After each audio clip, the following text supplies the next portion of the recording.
Life on earth is a journey.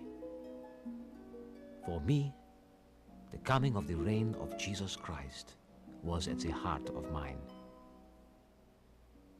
My name is Henri Brun.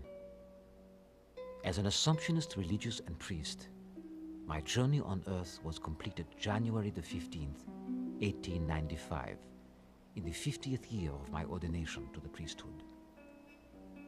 I died in New York as the first Assumptionist to have arrived in America. While much was left unsaid and left undone, I see clearly now that my task was not to complete everything, but to do everything completely. Most important, to remain faithful to my life's mission and trusting completely in the one who stands at the helm of each journey made in faith. Speaking of the life I was called to lead, and some of the trials and triumphs our Assumptionist journey in North America has revealed, my heart fills with joy to share this story.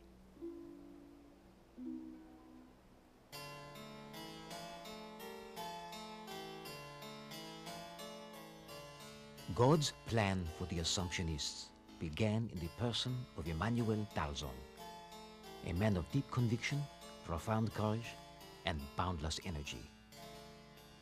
Confronting grave social turmoil and religious persecution in the wake of the French Revolution, Emmanuel Dalzon left the safe harbor of a privileged upbringing to become a priest.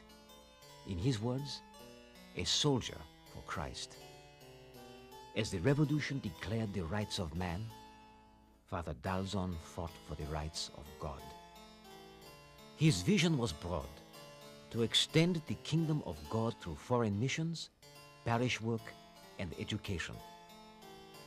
Attracted by our founder's apostolic vision and his undaunted zeal for the kingdom, I became the first Assumptionist to take vows after him in 1850. Throughout the latter part of the 19th century, our ranks grew. Demands, however, forever outpaced us. In response, Father Dalzon wrote, "We are but 50. We must act like 1,000." This challenge of faith profoundly affected each Assumptionist privileged to know him. And through extensive writings, his words continue to inspire Assumptionists sent to the four corners of the world.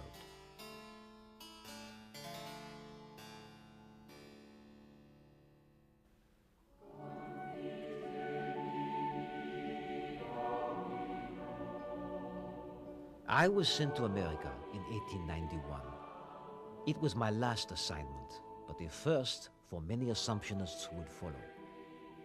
Alone from the start, I appealed to my superior, Father Picard, to send a few more Assumptionists so that we might form a small community and begin a broad range of apostolic works. Perhaps it took my death to obtain a response, for 10 months later, in October 1895, the first community in America was formed. Within a few years, and more than a few trials, the broad vision of Father Dalzon took root. Of particular note, Father Thomas Darbois founded a parish committed to the Hispanic population of New York City in 1902. And during the next century, nearly 100 Assumptionists have shared in our Hispanic apostolate, which continues at the same location. This commitment is also evident in Mexico, where the North American province established a mission in the 1940s. Here, in addition to parish and social programs, we have a house of formation where young men prepare for religious life. In keeping with Father Dalzon's mission for education, Father Darbois also pioneered the founding of a small school situated in a residential home in Worcester, Massachusetts. Before long, the school evolved into a high school and then a college. Over the years, buildings were enlarged and the campus expanded to meet a growing demand for an Assumption education. And the ranks of Assumptionists grew as students aspired to our way of life. At a time of great prosperity in the school's history, its survival was challenged when a powerful tornado swept through the campus, even claiming the life of an Assumptionist. Faith that God stood with us, even through the storm, gave us the courage to look forward.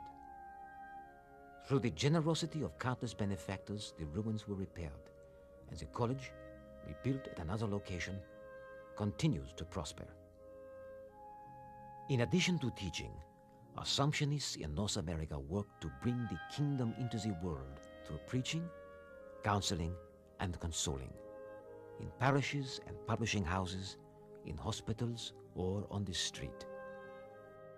It has been 100 years since my life's journey ended in America. As the Assumptionist journey continues, I pray unceasingly that my brothers place their hope nowhere but in God's great mercy. Until our hearts together rest in the fullness of peace where the vision of faith is required no more, may they live in a household of perfect harmony, having but one mind and one heart intent on God.